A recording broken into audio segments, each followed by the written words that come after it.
Hello students, आज हमारा determinant का लेक्चर नंबर 13 है और आज का टॉपिक है properties of adjoint matrix. Last के 3 क्लासेस में मैंने आपको एडजॉइंट मैट्रिक्स के प्रॉपर्टी नंबर 1 से लेकर के 6 तक को प्रूव करके बताया था। अगर आपने उन लेक्चर्स को नहीं देखा है तो आप उसे जाकर के देख लीजिएगा, वो हमारे चैनल के प्लेलिस्ट में आपको ईजिली मिल जाएगा। आज के इस लेक्चर में हम लोग प्रॉपर्टी नंबर 7 और प्रॉपर्टी नंबर 8 को प्रूव करेंगे।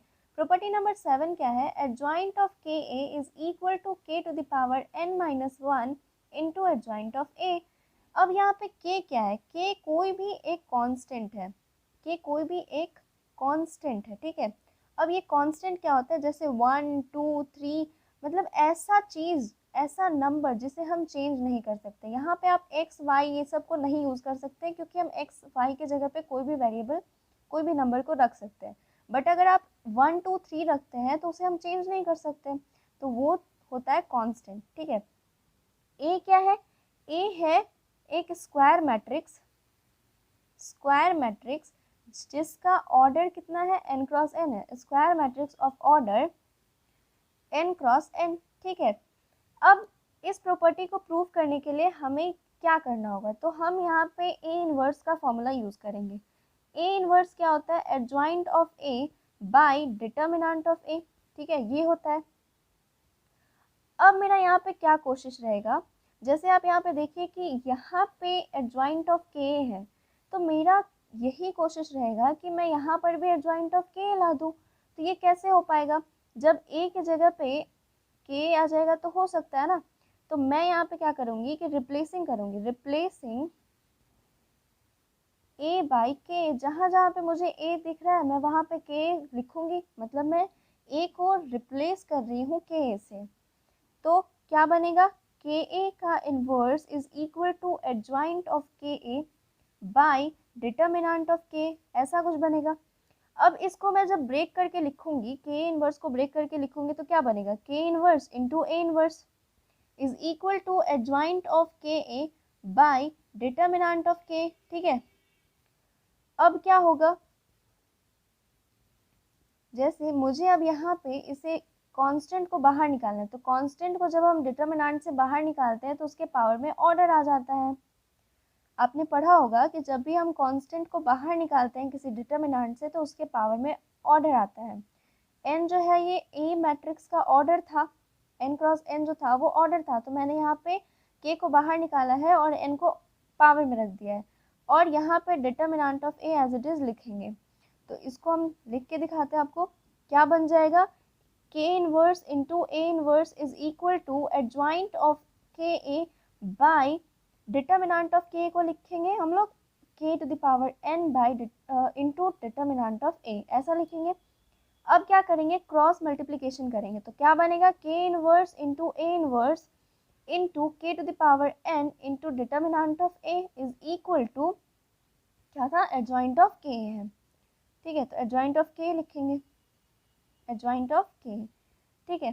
अब क्या करेंगे कि यहाँ पे k टू द पावर -1 है और यहाँ पे है k to the power n, दोनों का बेस सेम है। जब हम मल्टीप्लाई करेंगे तो क्या बनेगा? n-1 हो जाएगा।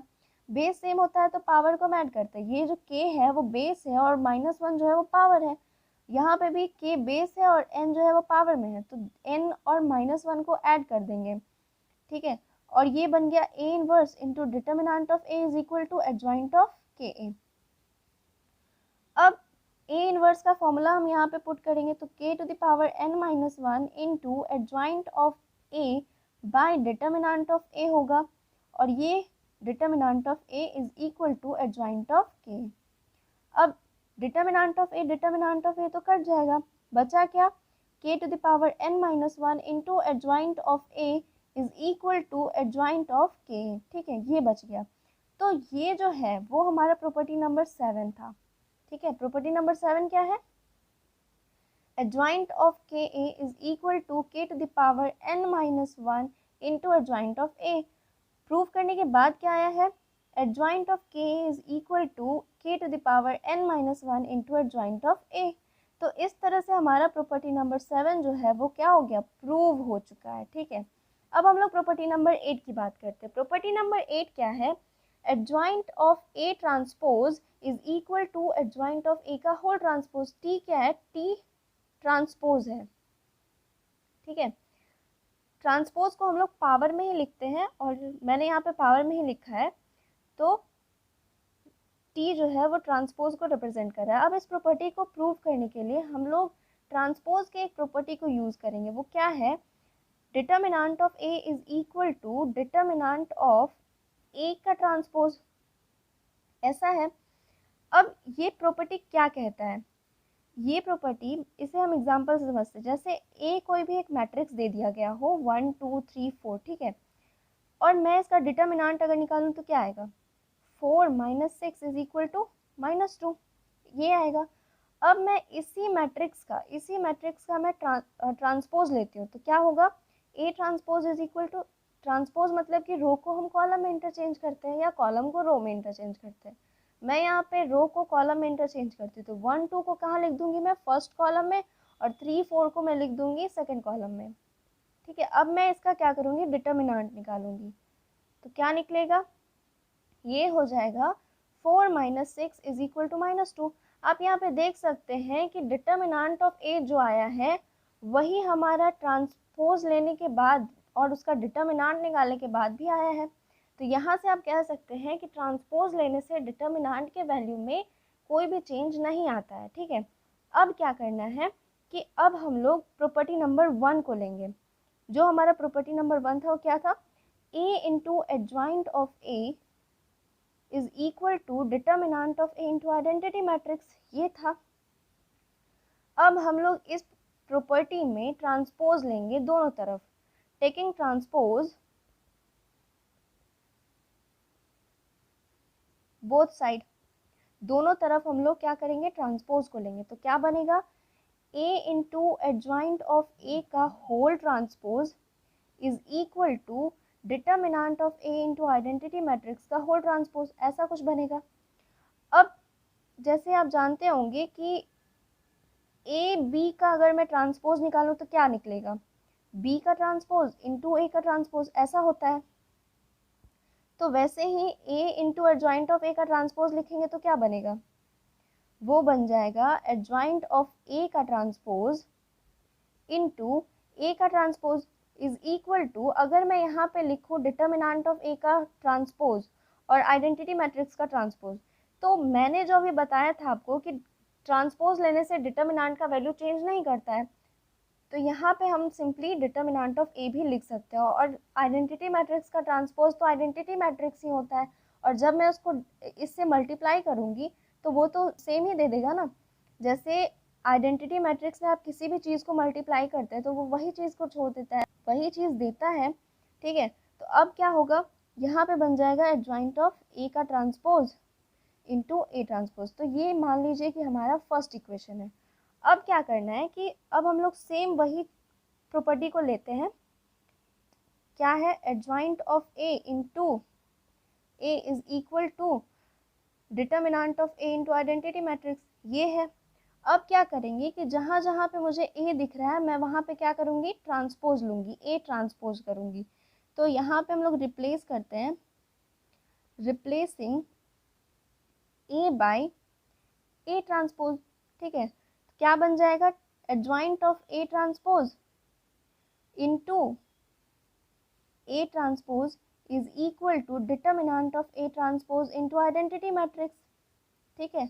अब यहाँ पे फिर से डिटर्मिनेंट ऑफ ए ट्रांसपोज आया तो मैं इसको यहाँ पे डिटर्मिनेंट ऑफ ए लिख सकती हूँ, और ये आइडेंटिटी मैट्रिक्स है। Adjoint of A transpose into A transpose इधर LHS में। अब मैं इसको मल्टीप्लाई करूँगी आइडेंटिटी मैट्रिक्स से तो क्या होगा? डिटर्मिनेंट ऑफ ए ही रह जाएगा, और LHS को मैं एज इट इज़ यहाँ पे लिख दूँगी। अब आप यहाँ पे इसको सेकेंड इक्वेशन मान लीजिए, और आप देख सकते हैं कि जो फर्स्ट इक्वेशन में आया था, फर्स्ट इक्वेशन में क्या आया था? एडजॉइंट ऑफ ए का whole transpose into A transpose is equal to determinant of A, और यहाँ पे क्या आया है? एडजॉइंट ऑफ ए का ट्रांसपोज इंटू ए का transpose is equal to determinant of A. दोनों ही इक्वेशन में जो RHS है वो सेम है, तो हम LHS को भी इक्वल कर सकते हैं। क्या हो जाएगा? एडजॉइंट ऑफ ए का होल ट्रांसपोज इंटू ए का ट्रांसपोज, क्या है? इंटू ए का transpose is equal to adjoint of ए का ट्रांसपोज इनटू ए का ट्रांसपोज, ये होगा। अब यहाँ पे आप ए ट्रांसपोज डायरेक्टली नहीं काट सकते हैं, इसमें हमें पोस्ट मल्टीप्लिकेशन करना होगा ए ट्रांसपोज के इन्वर्स से, ठीक है।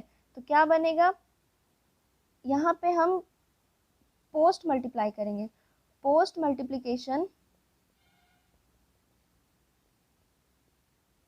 बाय ए ट्रांसपोज का इन्वर्स, इसके इन्वर्स से हम पोस्ट मल्टीप्लाई करेंगे। पोस्ट मतलब कि बाद में हम मल्टीप्लाई करते हैं।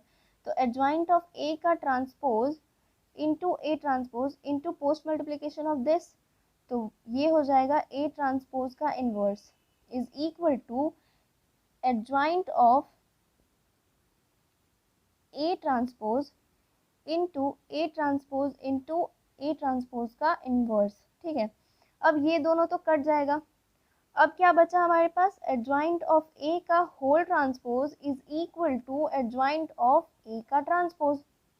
प्रूव क्या करना था हमें, प्रूव करना था एडजॉइंट ऑफ ए का transpose is equal to adjoint of ए का होल ट्रांसपोज।